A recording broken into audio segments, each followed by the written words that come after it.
When two of America's most outspoken personalities sit face to face without a script, filter, or an ounce of hesitation, tension is inevitable. From the very start, the air inside the studio was thick enough to cut with a knife. What began as a typical late-night interview quickly spiraled into one of the most explosive confrontations ever aired on live television. The crowd buzzed with anticipation as Jimmy Kimmel took the stage, greeted by thunderous applause and flashing smiles. His trademark smirk never wavered as he adjusted his tie, settled behind his desk, and delivered a sharp, witty monologue. Yet everyone in the room knew exactly what they were waiting for. The guest whose very name had turned social media into a storm of excitement and outrage. Donald Trump. As the monologue wrapped, Jimmy turned to the camera with a mischievous glint in his eye. "Our guest tonight needs no introduction," he said, teasing the crowd. "He's been a businessman, a reality TV star, a president, and now apparently brave enough to sit down with me. Please welcome Donald Trump." The band struck up as Trump strode onto the stage, waving to the crowd with both hands raised high. The audience erupted, some cheering, others booing, a few simply curious to see what would happen. Trump shook Jimmy's hand with his signature firm grip before settling into his seat, radiating confidence. "Donald Trump, welcome to the show," Jimmy said with a half smile. "Jimmy, great to be here," Trump replied warmly. "Fantastic audience, really fantastic." The host leaned back, already showing a flicker of skepticism. "I've got to say I'm a little surprised you agreed to come on. We haven't exactly been best friends over the years." Trump chuckled, his grin tight. "No, we haven't, but it's important to talk to everyone, even people who don't agree with you. That's what makes America great. Freedom of speech, right?" Jimmy nodded slowly. "Freedom of speech. Speaking of opinions, you've been pretty vocal lately about a lot of things. The economy, immigration, the current administration. Where do you want to start?" Trump leaned back, choosing his ground carefully. "Let's start with the economy because frankly it's a disaster right now. Total disaster.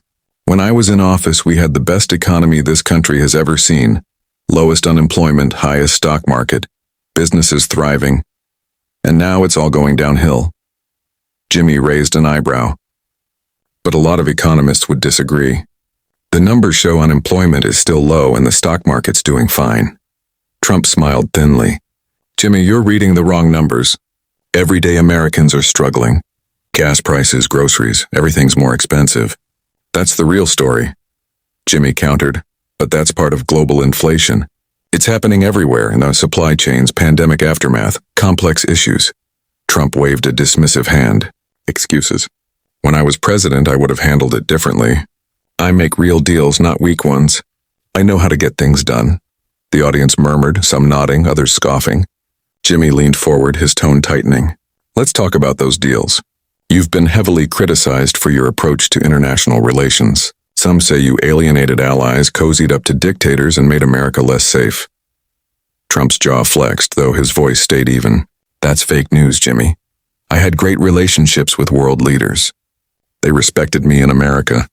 We weren't being taken advantage of anymore. Countries finally paid their fair share for defense and trade. I made America strong again." Jimmy didn't let up. "But what about the relationships that were damaged? The allies who felt betrayed? The agreements that were torn apart?" "Trust," Trump repeated sharply. "You want to talk about trust? For decades, other countries took advantage of American trust. We gave, they took. I changed that. I put America first." Jimmy nodded, eyes narrowing. "America first, your slogan, your mantra. But what does that really mean? Because to some it sounds like America alone. Isolationism, turning our backs on the world." Trump's expression hardened. "That's a very naive way to see it, Jimmy. America first doesn't mean America alone. It means we prioritize our people and our interests before solving everyone else's problems. We don't send billions overseas while Americans suffer at home. We take care of our own first. Is that so controversial?" "Not controversial to care about Americans," Jimmy said carefully. "But the way you did it, the rhetoric, the policies, those had real consequences for real people." Trump leaned forward, his voice dropping but firm. "Every decision has consequences. The difference is I wasn't afraid to make the tough ones. I wasn't afraid to shake things up. That's what leaders do." Jimmy nodded once, then raised a finger. "Okay, let's talk about leadership. Let's talk about what happened on January 6th because that's something we can't just gloss over. The studio fell silent. The tension that had been simmering throughout the interview suddenly thickened, setting the stage for the clash that was about to erupt. As Jimmy raised the question of January 6th, the atmosphere in the studio shifted instantly. The audience fell silent, tension thickening with every passing second. Trump's expression hardened, his posture stiffening in his chair. "Here we go," he muttered, shaking his head.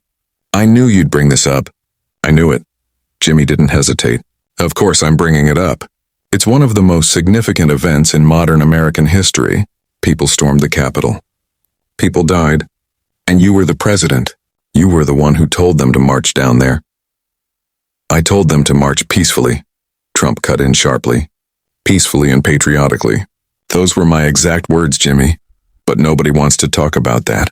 Nobody ever wants to talk about the peaceful part. They just want to blame me for everything." "But you also told them the election was stolen," Jimmy countered. "For months you told the country it was rigged, that it was fraud, that it was being stolen from you. And despite dozens of court cases, recounts, audits, even your own officials telling you there was no evidence of widespread fraud, you kept saying it. You kept pushing that narrative. And then people believed you, and then they acted on it." Trump's face flushed red, his hands gripping the armrests of his chair. "The election was stolen, Jimmy. It was absolutely stolen. There's overwhelming evidence, massive evidence, but nobody wants to look at it. The media won't cover it. The courts won't hear it. But the American people know the truth. They know what happened." "No, Donald," Jimmy said, his voice rising to meet Trump's.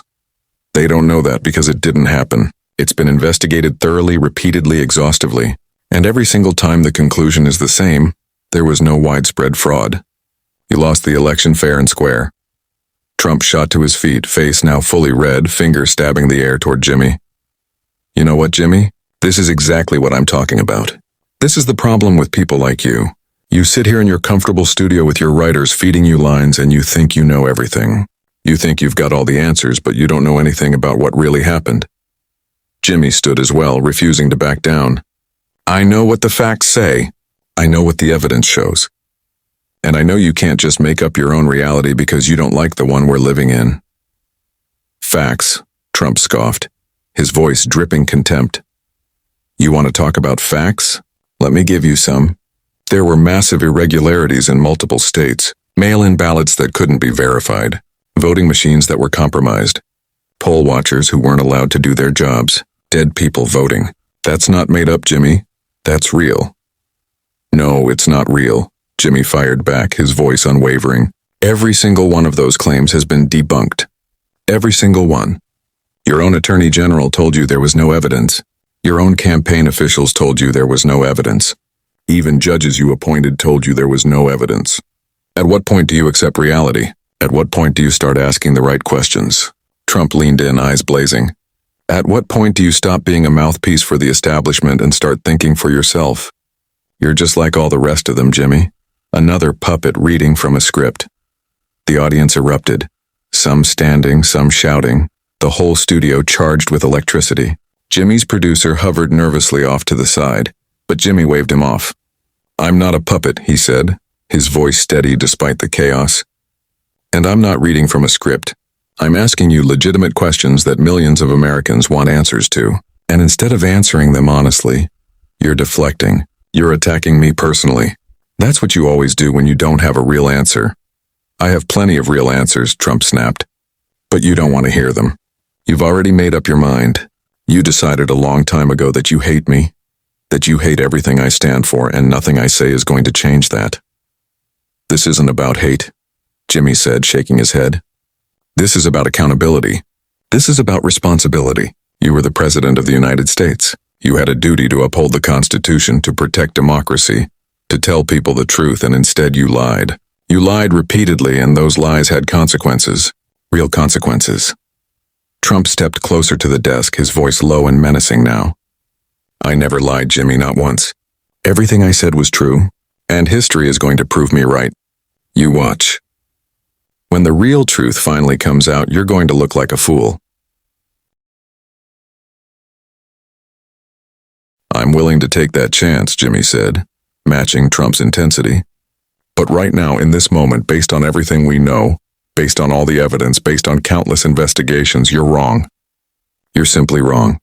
I'm never wrong, Trump said flatly. That's something you need to understand about me, Jimmy. I'm never wrong. I have instincts that other people don't have. I see things that other people miss. That's why I was successful in business. That's why I won the presidency. And that's why I know, beyond any shadow of a doubt, that the election was stolen from me. Jimmy exhaled slowly, running a hand through his hair. Okay, let's try a different approach. Let's say hypothetically you're right. Let's say the election was stolen. What would you have wanted to happen on January 6th? What was the goal? Trump sat back down, his posture relaxing slightly, though his eyes still burned with intensity. The goal was to have our voices heard. The goal was to make sure Congress knew that millions of Americans had concerns about the integrity of the election.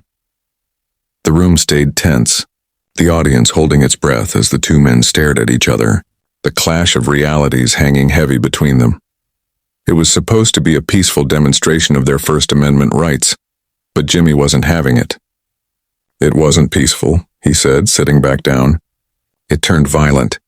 People broke into the Capitol. They assaulted police officers. They threatened members of Congress. That's not a peaceful demonstration. That's an insurrection. Trump's tone shifted to something almost condescending. Insurrection. That's a very strong word. You know what an actual insurrection looks like? It looks very different from what happened that day. What happened was a protest that got out of hand. Yes, some people did things they shouldn't have done, but the vast majority were peaceful, patriotic Americans exercising their rights. Jimmy repeated his words incredulously. Some people did things they shouldn't have done. They tried to stop the certification of a democratic election. They wanted to overturn the will of the voters. How is that not an attack on democracy itself? Trump didn't hesitate, because the will of the voters was already being overturned. That's the whole point. The real attack on democracy was the stolen election.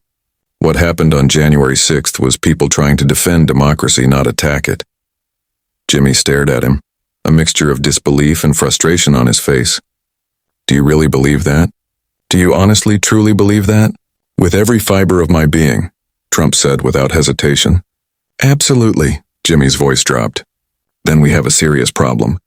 Because if you believe that, and millions of your supporters believe that, then we're not even living in the same reality anymore. We can't have a functioning democracy if we can't even agree on basic facts.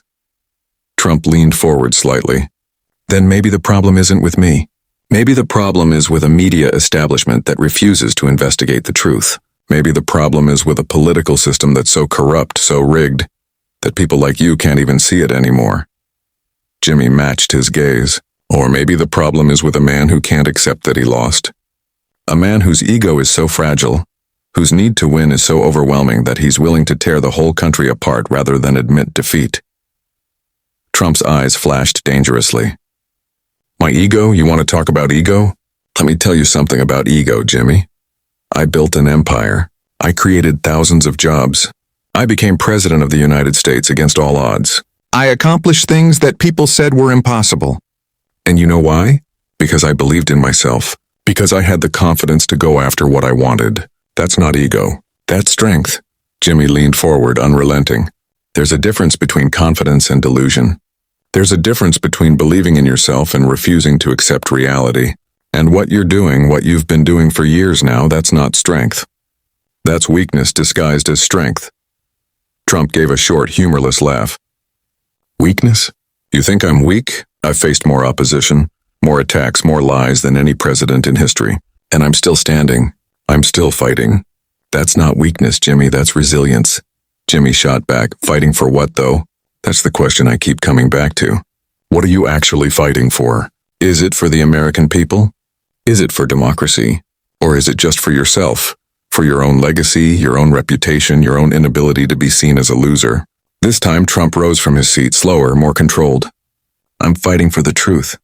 I'm fighting for justice. I'm fighting for all the people who believed in me, who supported me, who know that they were cheated. That's what I'm fighting for. Jimmy's voice grew almost pleading. But they weren't cheated. That's what I'm trying to get you to understand. They weren't cheated, you lost.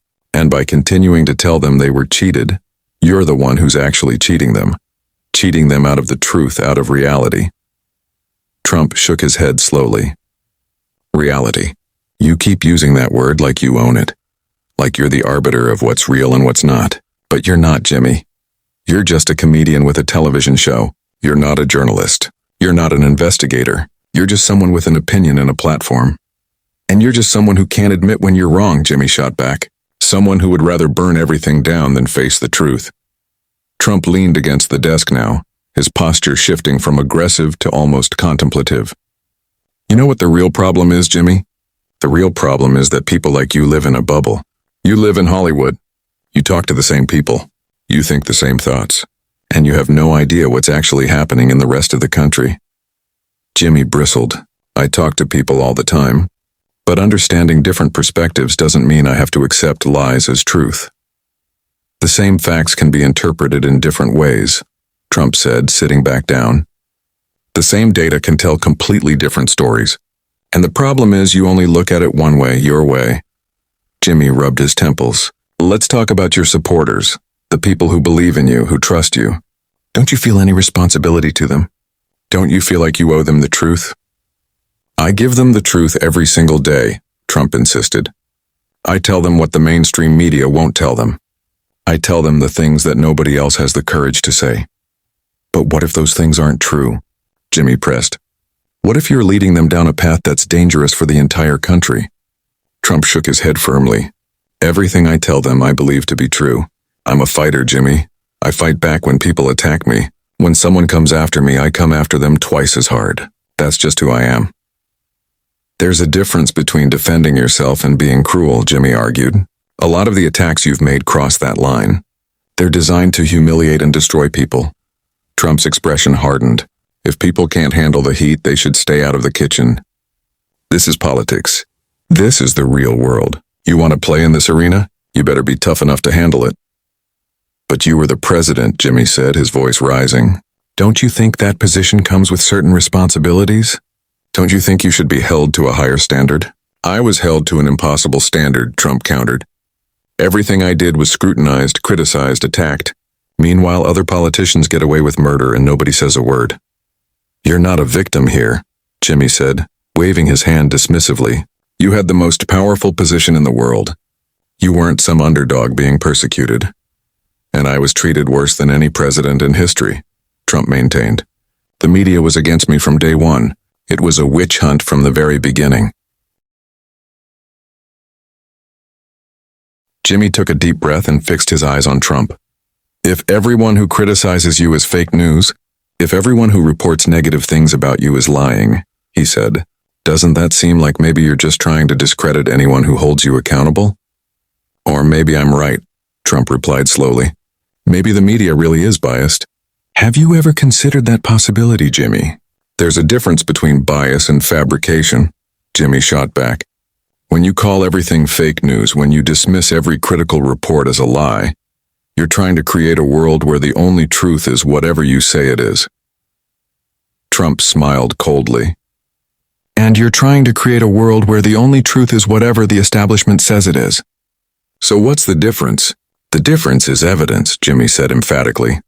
Facts that can be verified, sources that can be checked. That's the difference between journalism and propaganda. Even if every journalist had some anti-Trump agenda, he continued, his frustration mounting, that still wouldn't make your lies true. You still lost the election. January 6th still happened. You can attack the media all you want, but that doesn't change reality. There you go again with reality, Trump said, almost laughing. How do you know your reality is the right one? How do you know you're not the one who's been deceived? Jimmy stared at him exhausted. Because thousands of journalists, investigators, experts, officials, people from all different backgrounds, all come to the same conclusions. At some point you have to ask yourself, is it more likely that all of those people are wrong or that you are? All of those people are part of the same system, Trump argued. Of course they're going to come to the same conclusions. They're all reading from the same playbook. Trump stood up once again, his demeanor shifting. The anger seemed to drain away, replaced by something colder, more calculating. You know what, Jimmy? I came here tonight thinking maybe we could have a real conversation. I thought maybe, just maybe, you'd be willing to actually listen instead of just lecturing me. But I was wrong. You're exactly what I thought you were. Another talking head who thinks he's smarter than everyone else. And you're exactly what I thought you were, Jimmy said, standing as well. Someone who can't accept responsibility for anything. Someone who blames everyone else for their problems. Someone who would rather tear down the entire system than admit they made mistakes. I don't make mistakes, Trump said coldly. I make decisions, and sometimes those decisions don't work out the way other people want them to, but that doesn't make them mistakes. That just makes them unpopular with people like you. You know what's unpopular? Jimmy asked. Lying to the American people. Inciting violence. Refusing to respect the peaceful transfer of power. Those things aren't just unpopular, they're dangerous. They're un-American. And the fact that you can't see that, the fact that you still defend those actions, that terrifies me. Trump pointed at Jimmy, his finger steady and unwavering. You want to be terrified? Be terrified of what's happening to this country under weak leadership. Be terrified of open borders and rising crime. Be terrified of inflation and economic collapse. Be terrified of America losing its place in the world. Those are real things to be scared of, not me. By dividing us? Jimmy challenged. By turning Americans against each other. By making people distrust their own institutions, their own government, their own neighbors. That's your solution? Sometimes you have to break things before you can fix them, Trump said. Sometimes you have to disrupt the system before you can make it better. That's what I do. I'm a disruptor. No, Jimmy said firmly. You're a destroyer. There's a difference. A disruptor challenges the system to make it better. A destroyer just tears everything down without caring what comes next. And that's what you've been doing. Destroying faith in elections, destroying trust in media, destroying the norms and institutions that hold this country together. And for what? For your own ego, for your own pride. Trump's jaw clenched, his eyes narrowing to slits. You don't know anything about me, Jimmy. You don't know what I've sacrificed.